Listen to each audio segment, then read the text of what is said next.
بسم اللہ الرحمن الرحیم۔ السلام علیکم پیارے دوستو، آج ہم ایک ایسا واقعہ سننے جا رہے ہیں جو نہ صرف دلوں کو ہلا دیتا ہے بلکہ ہمیں یہ بھی سکھاتا ہے کہ اللہ تعالیٰ جسے چاہتا ہے ہدایت دے سکتا ہے۔ یہ واقعہ ہے اس نوجوان صحابی کا جو پہلے اسلام کے سخت دشمن تھے لیکن پھر اسلام کے سب سے عظیم سپاہی بن گئے، اور وہ صحابی ہیں حضرت عمر فاروق رضی اللہ تعالی عنہ۔ ایک دن حضرت عمر فاروق رضی اللہ تعالی عنہ نے تلوار اٹھائی اور ارادہ کیا کہ وہ نعوذ باللہ حضرت محمد صلی اللہ علیہ وسلم کو قتل کر دیں گے۔ رستے میں کسی نے کہا، پہلے اپنے گھر جاؤ، تمہاری بہن اور بہنوئی نے تو اسلام قبول کر لیا ہے۔ یہ سن کر حضرت عمر فاروق رضی اللہ تعالی عنہ کا چہرہ غصے سے سرخ ہو گیا۔ وہ سیدھے اپنی بہن فاطمہ کے گھر پہنچے۔ وہاں قرآن پڑھا جا رہا تھا۔ وہ غصے میں آ گئے، مگر جب قرآن کی آواز کانوں میں پڑی دل کانپ گیا۔ حضرت عمر نے اپنی بہن سے کہا، مجھے وہ الفاظ دو جو تم پڑھ رہے تھے۔ جب انہوں نے سورۃ طٰہٰ کی آیات پڑھی تو آنکھوں سے آنسو جاری ہو گئے۔ یہ تو اللہ تعالیٰ کا کلام ہے۔ پھر وہ سیدھے حضرت محمد صلی اللہ علیہ وسلم کے پاس پہنچے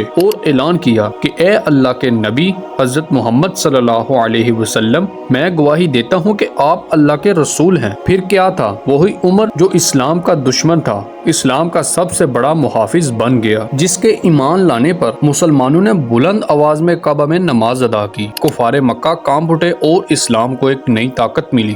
یہ ہے ہدایت کی طاقت، جو چاہے جب چاہے دل کو بدل دے۔ تو پیارے دوستو، کسی کو برا بلا مت کہو، کیا پتا حضرت عمر کی طرح اللہ تعالیٰ کسی کو ہدایت دے دے۔ اور کبھی دعا کرنا مت چھوڑو، کیونکہ ہدایت صرف اللہ تعالیٰ کے ہاتھ میں ہے۔ پیارے دوستو، اسی طرح کبھی کبھی ہم ایسا سوچتے ہیں کہ یہ انسان تو کبھی اچھا ہو نہیں سکتا، لیکن اللہ تعالیٰ کے ہاں کچھ بھی ممکن ہے۔ جسے چاہے وہ ہدایت دے سکتا ہے، جسے چاہے وہ ہدایت سے محروم رکھ سکتا ہے۔ مکہ شریف کی گلیوں میں غصے سے بھرے حضرت عمر ہاتھ میں تلوار لیے چل رہے تھے۔ ارادہ تو تھا کہ نعوذ باللہ حضرت محمد صلی اللہ علیہ وسلم کو قتل کر دیں گے، مگر رستے میں کسی نے ایسا جملہ کہا جس نے قدم روک دیے، اور جب وہ اپنے گھر گئے اور اپنی بہن کو تلاوت کرتے ہوئے دیکھا تو آپ پگھل گئے۔ جب آپ نے وہ کلمات ان سے پوچھے تو آپ کی بہن نے کہا، آپ ناپاک ہیں، پہلے غسل کریں پھر قرآن کو چھوئیے۔ انہوں نے غسل کیا اور پھر وہ آیات سنی۔ جب وہ کلمات ان کے کانوں تک پہنچے، میں ہی اللہ ہوں، میرے سوا کوئی معبود نہیں،